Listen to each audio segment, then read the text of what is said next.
Dmitry Medvedev, the deputy chairman of Russia's Security Council, says Russia may have to use nuclear weapons if Ukraine's counteroffensive is successful and ends with, quote, part of our land being taken away.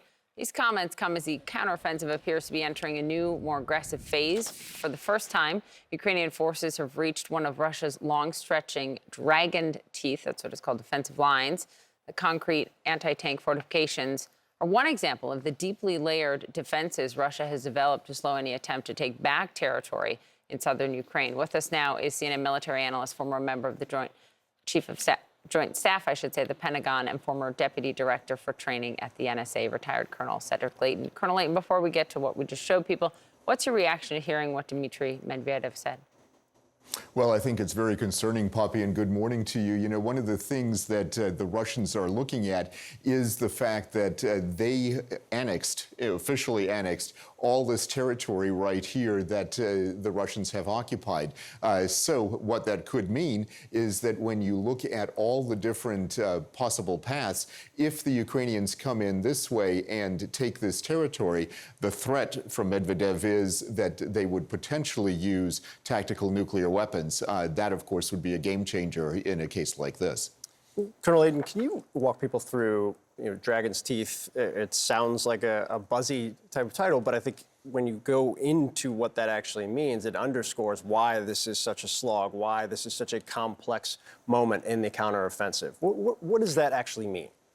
So, Phil, what that really means is when you look at all the different places that the Ukrainians are moving in, so if they come in here, you see the very little territorial gains made by the Ukrainians in all these areas right here. And the reason for that is, like you mentioned, the Dragon's Teeth. These are concrete barriers filled with not only concrete, but rebar.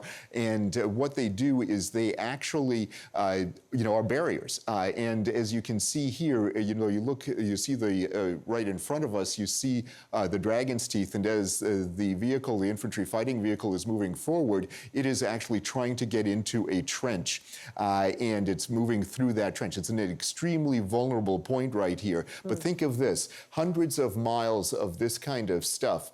We've got a 600-mile-long front right here, and all of this is area that is defended in one way or another, some of it more heavily than other areas, but the basic idea is that at every step of the way there is some kind of defensive area, and it's especially true in places like Crimea, and it's also true in parts of the Eastern Front around Bakhmut. So this is a very significant area for the Russians to try to hold, and of course for the Ukrainians to try to regain. The drone attacks, we showed one in the last hour inside Russia. There was that one most recently in Moscow. What do they tell you? What do we know about them?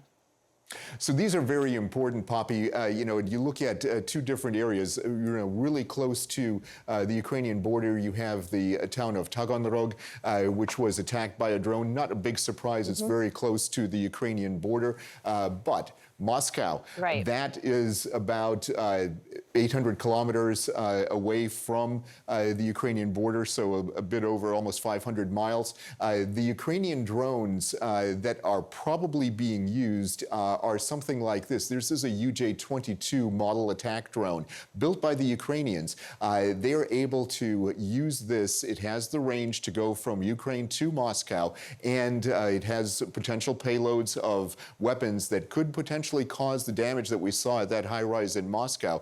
So these are very, very important weapons for the Ukrainians to use. It's part of the Ukrainians' asymmetric war effort, and that makes a really big difference because, on the one side you have the drones, on the other side you have what the Russians could do against those drones, and that includes the area of electronic warfare. So they can jam the drone, not only the radars, but the data links for the drone. It can serve as a deception move, and it can also potentially use directed energy weapons against drones like this one. So these are things that are critically important when it comes to this kind of warfare. But what Ukraine is doing is it's changing the face of warfare in the air and actually on the sea as well. Before we let you go, there was a headline that caught my attention. A Polish prime minister saying that 100 Wagner mercenaries were headed towards the Polish border. How concerning is this? It's very concerning, Phil, and one of the key things to keep in mind is this area here, known as the Suwalki Gap. This area right between Belarus and this Russian enclave of Kaliningrad. That enclave is a vestige of World War II, and what the Wagner forces are doing is they're potentially coming into this area right here, which is the primary communications and logistics link for the Russian forces, because this here is the base for the Russian Baltic Sea Fleet, and that is one of the key areas. That's one of the reasons that the Russians want to keep this area, and one of the reasons, of course, that the Wagner Group could potentially try to use this area to cut off everything from NATO right here. These are all NATO countries, Estonia, Latvia, and Lithuania, as well as, of course, Poland. Okay. Colonel Leighton, thank you, as always.